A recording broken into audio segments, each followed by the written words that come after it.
Hola, buenas noches. Hoy en nuestro horario, en teoría habitual, recordemos ayer al final no hubo programa, bueno, indisposiciones, digamos, de la compañía aérea que nos traía de Palma, que nos hicieron llegar a casa a las 2:30, y como entenderán, no íbamos a hacer un programa a las 4 de la mañana y tener a la gente pendiente. Ayer, por cierto, hicimos el coloquio de Palma, salimos realmente muy contentos, buena organización, habrá un vídeo que suponemos con todo el tema, estuvimos una hora y pico más o menos, pues por lo que nos dicen lo tendremos en un par de días, lo colgaremos en la red y estará aquí en el canal para que todos y todas puedan verlo. Hoy podemos decir que es el día de los desmentidos, porque vamos a explicar dos historias llenas de desmentidos. Primero, esa amenaza de la Unión Europea a congelar los fondos de recuperación que ha llevado toda la tarde de informaciones, desmentidos para arriba, desmentidos de una manera sugerida, digamos, para abajo, vamos a decirlo así. Lo vamos a intentar explicar como primer tema. Luego nos vamos a intentar explicar otro desmentido, en este caso el desmentido que desde el equipo del gobierno también dicen esas declaraciones de Bolaños, donde decía, perdón, de Bolaños, de Aragonés, donde decía que había habido un acuerdo para que el gobierno no ayudara, digamos, no tirar adelante la sentencia judicial contra el 25% del castellano. Vamos a decirlo así de claro. El gobierno lo ha desmentido diciendo que ellos no, que ellos nunca han prometido eso en una reunión secreta con Aragonés, en fin. Imagínense, si de la primera nos la podemos no creer, la segunda ya es que nos entra la risa, porque son de esas cosas que aunque no se digan, ni las diga Aragonés, que también tiene narices de decirlas, poniendo en evidencia al gobierno, está claro que suceden. Luego nos iremos a hablar del Consejo General del Poder Judicial, donde parece que Feijóo lo que ha dicho hoy es muy curioso, porque ha dicho que no va a valorar perfiles políticos. Vamos a ver, señor Feijóo, nos parece muy bien, ¿eh? Pero si está diciendo que no va a valorar perfiles políticos, lo que quiere decir que sí que va a valorar perfiles, para que no haya políticos. Y volvemos a insistir, la Unión Europea dice que sean los jueces los que elijan, no que usted valore si son buenos o malos. Parece que hay una cosa que se llama, no sabemos muy bien cómo decir, la inteligencia escrita o comunicación, que no acaban de llevar muy bien. Día, por cierto, nace los datos del IPC, 8,9, teniendo en cuenta un tema preocupante, que la alimentación se ha ido nada más y a menos que a un ascenso del 14,4, con elementos fundamentales en la dieta, como la carne un 12%, leche o huevos un 20% o legumbres un 16%. Aceites comestibles, nada, un 60%.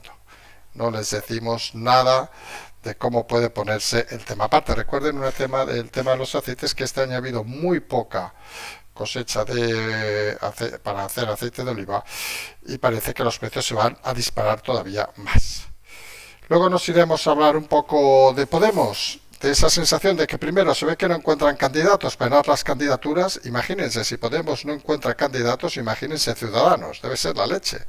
Y por otro lado, que Iglesias está en esa guerra nuevamente contra, no sabemos si el equipo de Farreras, en este caso contra Ana Pastor, a la que dice que te metas tu hipocresía donde te quepa. No sabemos si es el mismo lugar donde le quepen las cosas a Farreras, pero bueno, parece que las bromas entre esta gente son de muy mala gana, hay que decirlo así de claro. Nos iremos, por último tema, hablar de esa declaración que es de ayer, pero que creemos que es importante resaltar, de Marruecos en la ONU, en ese escrito donde dice que no tiene frontera con España y que Melilla es un presidio. En fin, vamos a intentar entender esos movimientos también de Marruecos, esa potestad que parecía, recuerden que Sánchez se había hecho amigo de ellos, aprobándolo el Sáhara, pero parece que a Sánchez no le hace caso a nadie. Haga lo que haga, es un personaje cada vez más inocuo. Si vamos con esa amenaza de congelar los fondos de recuperación en España, que ha explicado esta mañana Bloomberg tras consultar a fuentes vamos a explicar todo el recorrido, lo ha explicado la cadena Bloomberg, la cadena económica, tras consultar a fuentes de la Unión Europea, luego de la auditoría del Tribunal de Cuentas que se ha publicado ayer. Según parece, en la primera entrega de fondos a España, de los 52 hitos que había que cumplir, España no cumplió ni uno. No es que cumpliera uno, no cumplió ni uno. Y se ve que eso empezó a preocupar a la Unión Europea. Seguimos por el mismo camino y, por lo que dice, vamos a intentar hacerlo de una manera clara. Lo que dice Bloomberg es cierto. vamos a decirlo así, por si alguien tiene dudas, porque hay desmentido, no sé qué, no sé cuánto, obviamente el gobierno, que ha presionado a la Unión Europea para que desmienta, pero fíjense el desmentido de la Unión Europea, ¿por qué camino va? Porque sí que hay una cuestión a matizar importante, y es que no están congelados los fondos, obviamente, y ahí estaríamos todos de acuerdo, pero debe hacer unas modificaciones importantes en la Auditoría a España para que no se congelen. Y fíjense que tal cual lo ha explicado la Unión Europea hace un par de horas, que debe haber cambios en la manera de controlar los fondos, pero en el fondo, fíjense que el titular de Bloomberg era se congelará, o sea, hablaba en futuro, dando por hecho que España no haría esos cambios. La situación es tal cual. Es decir, la amenaza directa de la Unión Europea es o hay esos cambios en la auditoría o aquí, de control obviamente dónde van los fondos y el dinero, o aquí las cosas no se harán. Porque hay una realidad que hemos explicado alguna vez en este canal y no pasó desapercibida precisamente, y era que se habían usado los fondos en algún momento para operaciones ordinarias, vamos a decirle así, como por ejemplo Seguridad Social u otros. Y esa es una realidad que en Europa, obviamente, lo dijimos hace meses, no gustaba nada, porque los fondos europeos de recuperación, como indica su palabra, son para recuperar, no para pagar deuda. Y recordamos que pusimos un ejemplo muy práctico cuando lo explicamos. O sea, aquellos que escuchan el canal saben que esto no es algo que venga de hoy. Pusimos el ejemplo de cualquiera que tenga una empresa y vaya a un banco. Tú si vas a un banco, obviamente le puedes pedir, obviamente, pero en teoría si te dan un dinero, un capital, es para incrementar obviamente el beneficio. Es mucho más difícil ir a pedir dinero para financiar una deuda. Vamos a decirlo así, claro. En ese caso te piden unos avales superiores, etcétera, etcétera. Depende de la situación, se puede hacer o no, depende de los avales. Obviamente, si vas a pedir refinanciar una deuda y tienes unos activos de 20 millones de euros y vas a pedir 10.000 euros, pues te los van a dar con los ojos cerrados. Pero hablamos en casos extremos. Y aquí la realidad es la misma. Los fondos de recuperación no son fondos para pagar deuda. No son fondos para pagar gastos ordinarios. No, son fondos para activar la economía.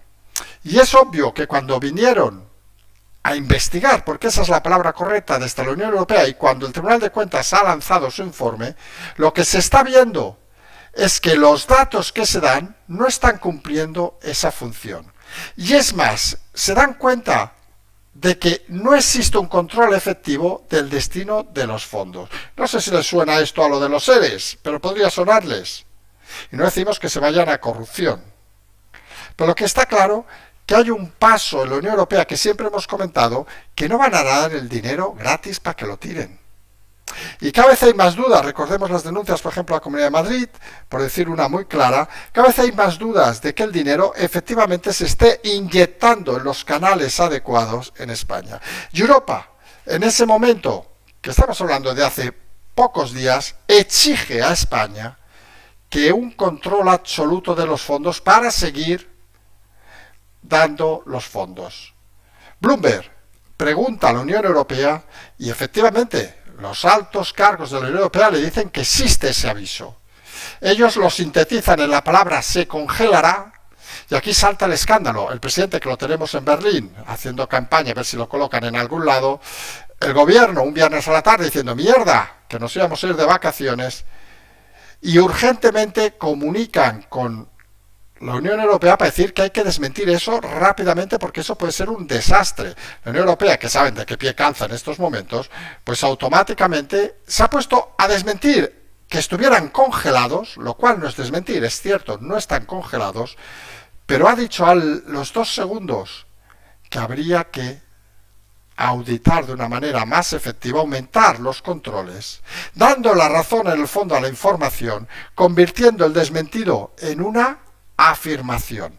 A partir de ahí se imaginan, han salido en tromba todos los trolls, que ya hemos dicho que hasta las elecciones de mayo van a intentar agotar al personal. Bueno, ya estamos acostumbrados, lo hemos dicho en alguna ocasión, nos hace gracia incluso, intentando hacer creer que no pasa nada, que todo va de puta madre y que Europa está contentísima con nosotros. Pero la realidad es o se articula esa auditoría, ese control efectivo de los fondos, o puede ser, de momento se han desembolsado unos 30.000, aproximadamente de los 160.000, que los 130.000 que faltan, ya veremos si llegan o no. Y hay una cosa importante que alguno no acaba de entender, que no solo es que lleguen o no, sino que si no existen esos mecanismos, puede ser que se solicite la devolución de los 30.000 primeros. Y eso es un efecto a una economía como la española destrozador. Pueden entender los nervios en la Moncloa porque solo les falta que de golpe el dinero que se está usando para cosas que no debería usarse, hay que decirlo así de claro, no pueda ni usarse y encima tenga que devolverse. Porque la economía está mal, rematadamente mal, y sin esos fondos el camino de descenso de España, no hablamos aquí ya de un presidente, de Sánchez, que obviamente está en la picota desde hace meses, sería algo difícilmente solucionable. Presión del gobierno a la Unión Europea, bueno, a su Unión Europea, digámoslo así, la Unión Europea esta de los amigos, digamos, de Sánchez, ya saben, la Van den Torpen y toda esta gente que obviamente quiere mantener a Sánchez bajo cualquier precio, porque a ellos les importa muy poco los ciudadanos. Ellos al final lo que están jugando es a mantener estructuras de alguna manera para intentar que nada se modifique. La realidad, insistimos, los fondos de recuperación, lo que ha destapado hoy, esta mañana, la cadena Bloomberg, es totalmente cierto. Si España no articula esa auditoría, se puede quedar sin próximos pagos. Y ha de justificar, además, los primeros pagos de una forma más efectiva de cómo lo ha hecho. El informe del Tribunal de Cuentas en eso es rotundo. Se analizó a España porque fue el primer país al que se le otorgaron fondos, aquel primer pago de 13.000 millones, y parece que las respuestas no han sido del todo satisfactorias. Recuerden que hemos explicado aquí que de esos fondos apenas se había repartido el 1 o el 2% en algunos casos de las partidas previstas, con lo cual entenderán que lo ves desde Europa y no entiendes nada. Porque dices, vamos a ver, si os soltamos tantos miles de millones de euros y los tenéis retenidos en caja o usándolos para usos que no son, ¿para qué os vamos a dar más? Aquí puede haber esa estrategia que algunos piensan del Partido Socialista, en este caso el señor Sánchez, de intentar aguantarlos lo máximo para moverlos en estos meses de cara a las elecciones. Pero hombre, la Unión Europea tampoco son gilipollas, digámoslo así de claro. Y en todo caso, parece que se está haciendo cada vez más evidente la distancia, ojo, entre la política y, ya vemos desde una manera, los técnicos, los auditores, que son los que al final, quieran o no, deciden si se ha hecho un uso correcto o no. Y a día de hoy parece que España no está haciendo un uso correcto y que hay dudas de que lo pueda seguir haciendo. Pero no es el único desmentido del día. Ayer en una entrevista el presidente aragonés dijo que habían llegado a un acuerdo con Sánchez para no implementar la medida del 25% que habían otorgado los juzgados. La Moncloa ha tardado mucho tiempo en disparar porque se ha quedado así parado del tema, hoy ha sido portada algún diario y finalmente Bolaños ha salido a desmentirlo diciendo que no habían hecho ningún acuerdo. No, claro, Esquerra llega a la reunión con Bolaños, le dice ¿dónde tengo que abrirme de piernas? Y Bolaños hace con ellos lo que quiera, anal, oral, todo lo que les dé la gana, porque deben pensar que somos gilipollas.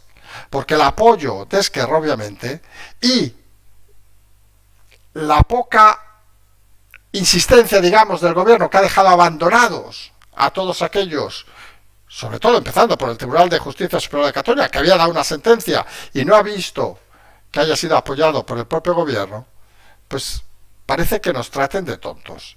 La realidad es que obviamente forma parte de ese acuerdo y la realidad que hay que leer, porque hay que leer muchas cosas en esta noticia, es esas fricciones que vamos explicando unos días dentro de la propia Esquerra que ven que debe llegar el momento de la separación del apoyo constante al gobierno. Creen que ya han explotado lo suficiente, que han sacado lo máximo que podían sacar y ven con temor esos movimientos de este PSOE e incluso PP a acercarse a lo que se denominaría la antigua convergencia para intentar pensar en unas hipotéticas elecciones en la necesidad de volver a retomar esos acuerdos con el nacionalismo, según ellos, moderado, catalán y vasco. Son movimientos cuanto menos interesantes porque podremos ver, y lo decíamos antes de ayer, que Esquerra empieza a agrietarse en su apoyo al gobierno, poniendo cada vez más inconvenientes, por ejemplo, los presupuestos generales del Estado, o exigiendo unos pagos que el gobierno será difícil hacerlos, pero que sabe que si no los hace no va a aprobar el presupuesto. Y aquí insistimos la letra pequeña, y es que sin presupuesto el presidente se encuentra vendido ante su propio partido. En su partido, insistimos, quieren adelantar las elecciones a mayo porque quieren llegar a ese desierto de 4 años que están preveyendo cuanto antes mejor y desembarazarse ya de un Sánchez que es una auténtica rémora. Y el presidente obviamente quiere mantener la presidencia de la Unión Europea a pesar, obviamente, de que podía darse el primer caso en la historia de que nos congelaran los fondos y a pesar de que podía darse el primer caso con el tema del Consejo General del Poder Judicial, de que la Unión Europea prohibiera a España ejercer esa presidencia. Imagínense qué amor existe en Europa hacia el presidente, que parece que no acaba de entender nada de lo que pasa. Porque de eso de Europa, curiosamente, del tema del Consejo General del Poder Judicial ha hablado hoy Feijóo. Y Feijóo ha dicho una cosa que podríamos decir que podría parecer inteligente, vamos a decirlo así, excepto cuando te la lees 2 veces. Cuando la lees 2 veces dices, vamos a ver, aquí hay alguien que de comprensión lectora va bastante mal. La frase del presidente del PP Feijóo ha sido que no va a valorar perfiles políticos para el Consejo General del Poder Judicial. Alguno de este dentro del PP dirá, claro que no, muy bien, presidente, hay que hacerlo así, no podemos meter jueces con caracteres políticos. Hay unos cuantos de los propuestos por algún partido que son claramente políticos, incluso había sido alguno diputado o diputada, y está claro que no tendría ningún sentido. Esa parte la podemos leer así. Pero hombre, hay que intentar entender el léxico. Si lo que pide la Unión Europea es que los jueces elijan a los jueces, ¿quién puñetas es un político? Y no es igual si se llame Feijóo o se llame Sánchez, para valorar o no si hay perfiles políticos en esos nombramientos. Claro, cuando dice eso está claro que insiste en que el método de elección no sea de los jueces, sino que sea obviamente de los partidos políticos. Y ahí creemos que Feijóo vuelve a cometer el mismo error del otro día. Él no es nadie para valorar los perfiles de nadie, porque si los hace en el Poder Judicial de forma independiente, ellos sabrán a quién eligen. Esto sería como si los jueces dijeran, hemos de valorar los perfiles políticos de los ministros para ejercer de ministros. Y alguno diría, oiga, que ustedes son jueces, ¿qué tiene que ver su poder con el poder ejecutivo, en este caso, de un gobierno de turno? Se llama separación de poderes. Ya sabemos que a Guerra le gustaba mucho decir que la separación de poderes se había muerto en el 82, pero es algo que algunos deberían empezar a aprender con tal de reforzar la democracia, porque al final todos estos movimientos lo que hacen es dar más consistencia al país y dar más consistencia al mensaje y a la comunicación que sale desde el interior del país. Feijóo debería apostar de manera definitiva por decir una frase tan sencilla como que los jueces elijan a los jueces.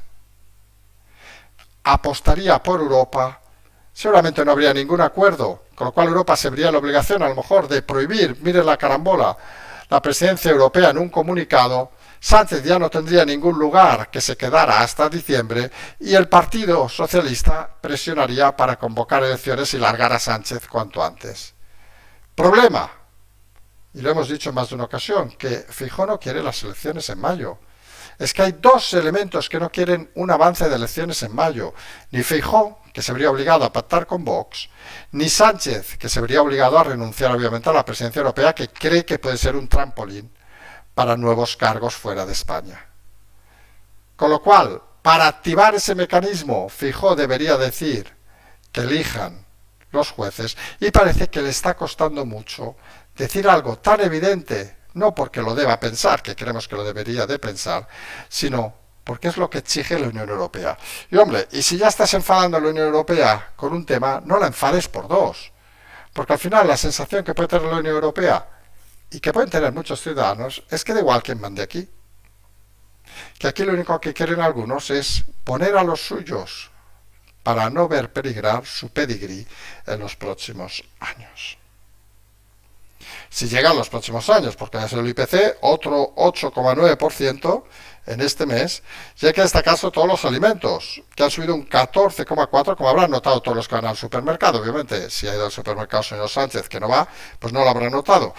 Legumbres un 16%, leche y huevos hasta un 20%, carne un 12%, y el aceite comestible hasta un 60%. Cifras que convierten en los incrementos en un auténtico suicidio, porque es una pérdida del 4 o 5, aquellas empresas que vayan a negociar un aumento del 2-3%, pues estarán enviando un mensaje de que están reduciendo el sueldo un 7%, pero materias primas, todo lo mismo.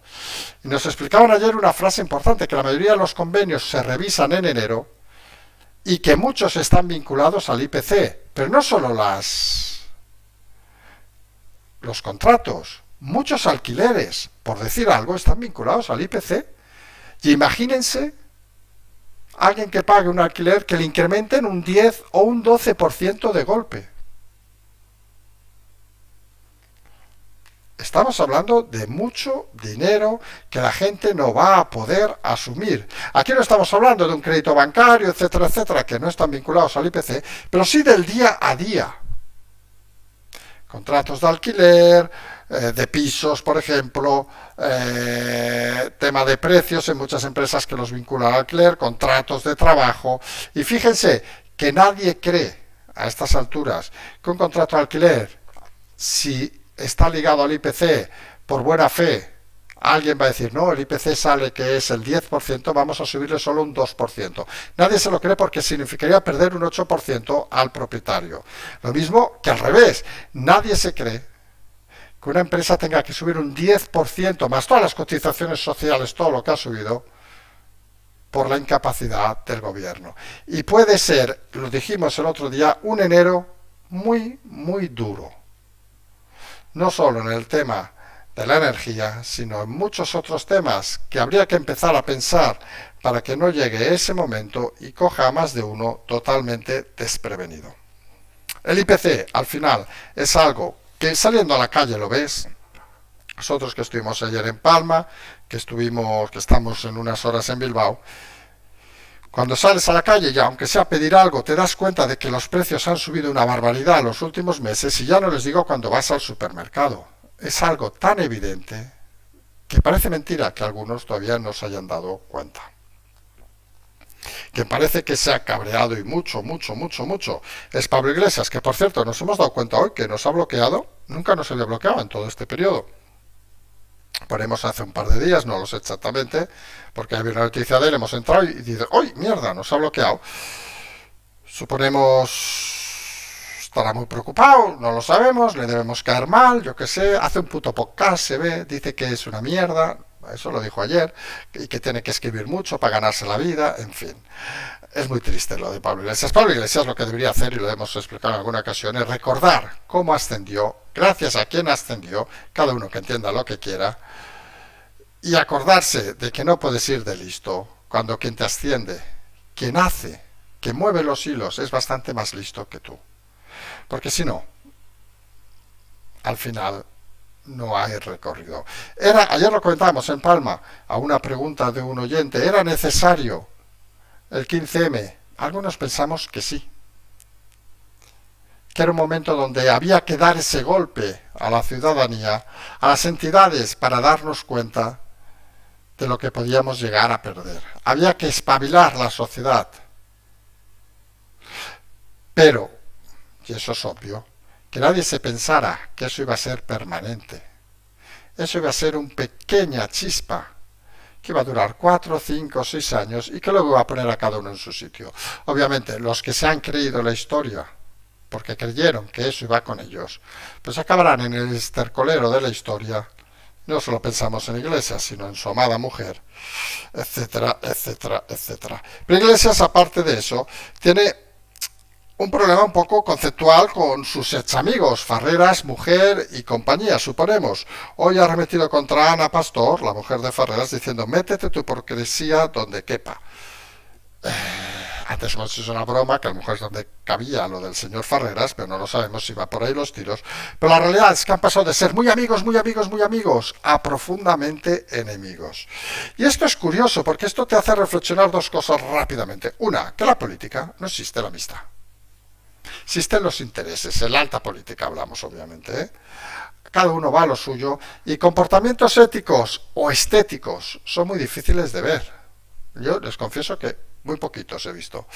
Y esa realidad parece clara y evidente. Y cuando un partido está en descomposición como Podemos, o como Ciudadanos, es obvio que los amigos desaparecen rápidamente. Y eso debería hacer reflexionar a Iglesias, que sabemos, insistimos, se cree el más listo de la clase, pero incluso en los concursos de méritos no es el más listo ni por asomo. Debería hacerle reflexionar de que quizá, y lo decimos con todo el amor y el cariño, Pablo, no has tenido una vida muy intensa. Quizá deberías reflexionar alguna vez en alguna frase que te dijeron en algún momento, en cosas que te dijeron que había que hacer. Deberías reflexionar cuántos amigos reales has tenido en la vida. Porque si haces ese ejercicio, te darás cuenta de que en el fondo has sido como un teleñeco usado. Y cuando no interesa, obviamente, no das el nivel para mantenerte en el escenario. Es así de claro, aunque te dé rabia, aunque tengas que meterte con la señora de este señor, que ambos son los impresentables, también hay que decirlo, pero hombre, a estas alturas queda feo que habías sido vicepresidente de este país. Aunque hagas ahora, como dices tú, un puto podcast de mierda, habías sido vicepresidente. Ten un poco de respeto, porque si no tienes respeto, queda claro que jamás has sido, ni jamás has ejercido de lo que se supone que debe ser un vicepresidente, de hombre de Estado. Has ejercido de mequetrefe engañado, de tonto del culo, de teleñeco dirigido, que encima te has creído el más listo. Y obviamente en su partido las dificultades son máximas. Según parece, no logra cubrir ni el 20% de las listas previstas para los ayuntamientos. Podemos, claro. ¿Quién se va a apuntar ahora? Podemos, seamos sinceros. No sé. Antes al menos teníamos todas las que se había tirado Pablo, que tenías ahí unas cuantas, pero ahora no tenemos ni eso. Y eso es una realidad que algunos acaban de no entender.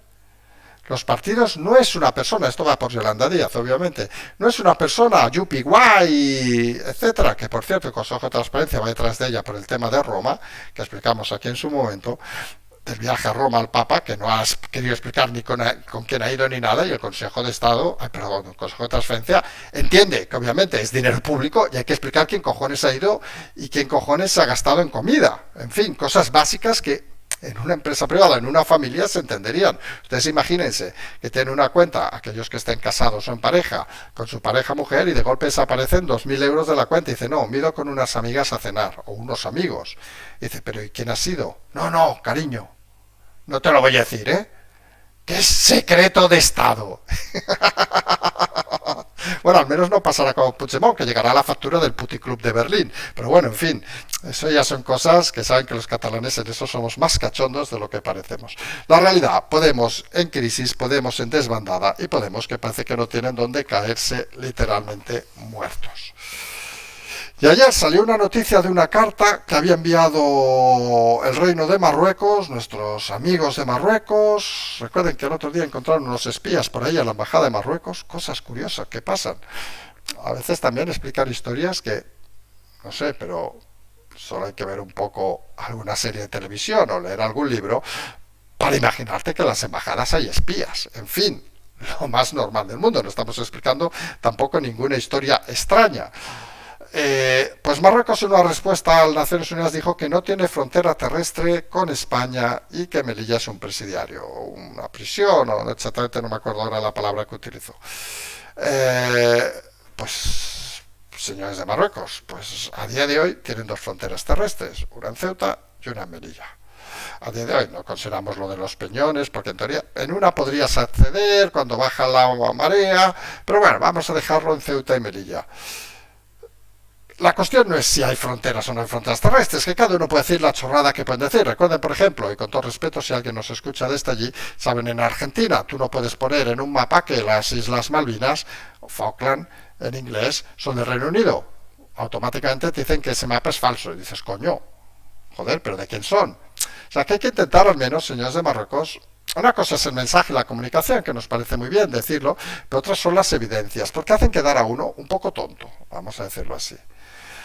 Que ellos crean o quieran tener algún día Ceuta y Melilla porque consideran que históricamente no podemos decirlo, porque jamás lo ha sido, que por territorialmente deban ser suyas porque tienen la posesión de todo lo que está al sur del mar Mediterráneo, oiga, pues podría ser hasta lícito si quieren para ellos, pero no es lo legal ni lo real. Pero esto nos lleva a una situación curiosa. Recuerden ese acuerdo de Sánchez donde tiró por la papelera, por el váter a los saharauis, a cambio ¿de qué? ¿De menos presión según se filtró a Ceuta y Melilla? Pues si esto no es presión, que baje Dios y lo vea. Marruecos, además, recuerden, que lo explicábamos el otro día, que firma un acuerdo con Rusia para construir centrales nucleares en Marruecos. O sea, gira, digamos, hacia tácitamente juntar un eje con la propia Argelia, que son enemigos del alma, contra eso que podríamos denominar la vieja Europa, porque aquí España juega papel de sur, de Europa al flanco sur, que se denomina. Y todo esto debe significar algo. Y es que está claro que el mensaje que trasladó Sánchez en su momento al rey de Marruecos, por cierto, saltándose lo que es jefe de Estado y lo que no es, pues no parece muy efectivo. Y aquí deberíamos todos reflexionar en voz alta esas situaciones que a todos nos puede pasar en la vida. ¿Cuál es la mejor manera de dar órdenes a alguien? O de negociar con alguien, perdón. Dejándole que marque el ritmo o marcando tú el ritmo. Saben que aquí hay diversos escenarios. Hay gente que dice, no, mejor que marque el otro el ritmo porque tiene capacidad de hacerlo, etcétera, etcétera. Que está claro que quien parece o debiera tener la capacidad de mando y de control es España, pero parece que le ha dado la iniciativa a Marruecos en una decisión cuanto menos extraña. Y estos, obviamente, lo de siempre que hemos dicho, en política no hay nadie tonto, pues han tomado la iniciativa, por ejemplo, las centrales nucleares, han tomado la iniciativa diciendo que no tienen frontera terrestre, y España se ha quedado a lo Max Villander que decimos a veces, devolviendo la pelota desde el fondo de la pista sin saber muy bien si va a ganar el partido o no. Y hombre, y algunos pensamos que España tiene una capacidad, incluso diríamos, diplomática mucho más elevada que Marruecos en este momento. Pero, estamos en lo de siempre. Si a nuestro presidente, por citar el ejemplo más claro, lo ningunean en todos lados, a nuestro rey lo tenemos encerrado en el palacio por órdenes del presidente y solo se puede ir, al menos en eso nos hizo caso, a tomar cafés por Salamanca, por León, por donde sea, pues tenemos un problema internacional bastante grave. Y estamos en un mundo global y las conexiones internacionales son fundamentales. Sánchez ha perdido el oremus a nivel nacional, ha perdido el oremus a nivel internacional y parece que solo su equipo cercano y de gobierno es consciente de ello. Vamos a estar pendientes estos días. Mañana decíamos, mañana estamos en Bilbao, de movilidad, vamos a llamarle así, aunque mañana vamos a otras cosas muy divertidas. Lo explicaremos supongo el domingo, o que nos siga en redes lo verá. Volveremos en principio el domingo a la noche, porque mañana no, seguro que no hacemos programa, porque no vamos con ningún equipo, vamos de diversión, vamos a decirlo así. Y el domingo sí que prometemos estar nuevamente a la noche. Decirles, lamentar ayer que no hubo programa, como decíamos, fue un evento interesante, a ver si ya lo tenemos el domingo y lo podemos colgar para que quien quiera pueda verlo, obviamente. Es un coloquio donde hubo preguntas muy claras y muy directas y intentamos responder lo mejor que supimos. Saben que esas cosas en el directo es muy difícil intentar explicar cosas que no son. Nos vamos a emplazar pues al domingo, Patreon, canal, transferencia, todas esas cosas, como siempre decimos, seguimos.